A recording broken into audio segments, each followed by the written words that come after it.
Olá pessoal, sejam todos bem-vindos. Essa é a nossa aula 4 e iremos falar sobre a tecnologia Entity Framework do nosso segundo GRUD.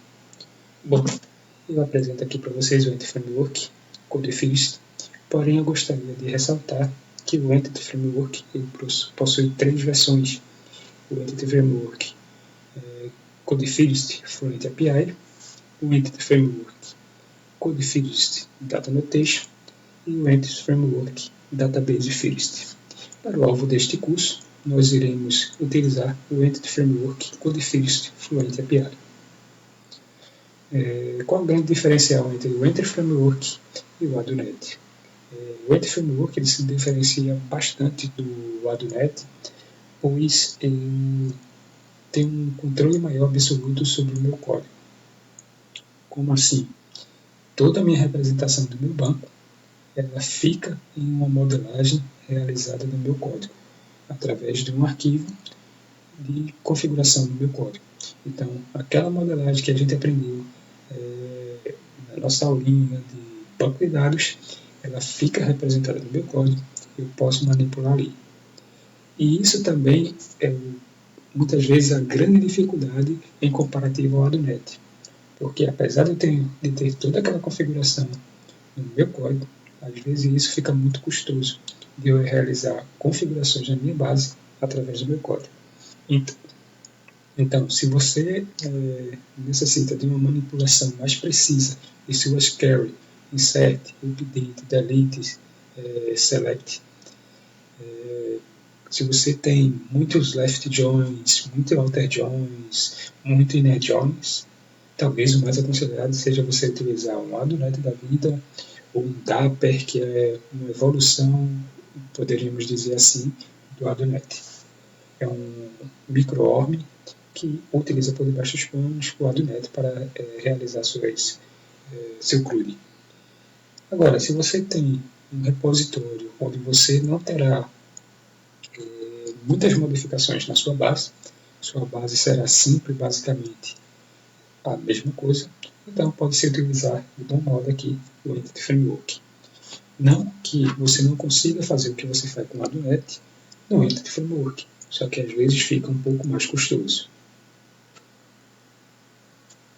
Aqui ele fala um pouco do funcionamento do Codefist, dizendo que utiliza esses classes de Entity Type para associação das entidades e tantas outras coisas. Aqui ele dá uma demonstração de como instalar o Entity Framework. Eu vou deixar também esses passos no tutorial da instalação e configuração da arquitetura.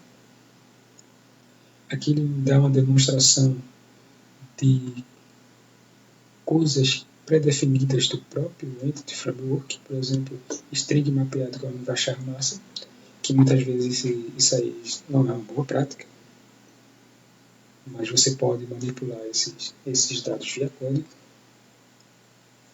Aqui, como eu já tinha dito, ele mostra as 3 versões do Entity Framework.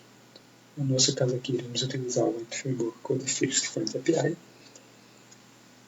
E aqui, ele mostra uma classe com um construtor student, que será, ao ser compilado o código, será gerado uma tabela com este nome, 2 propriedades student key e student name, que no final, ao ser compilado o código, gerará minhas colunas da minha tabela conforme a figura a seguir.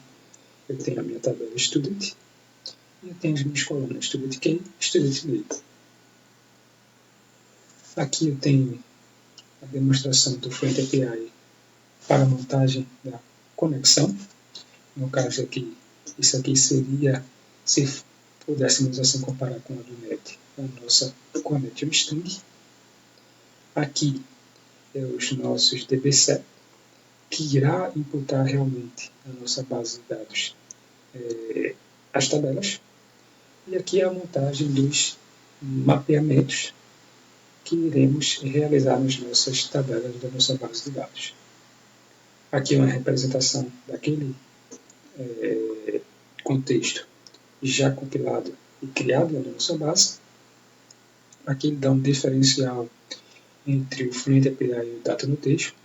O Data Annotation utiliza essas cláusulas aqui em cima, que é chamado de annotations, certo?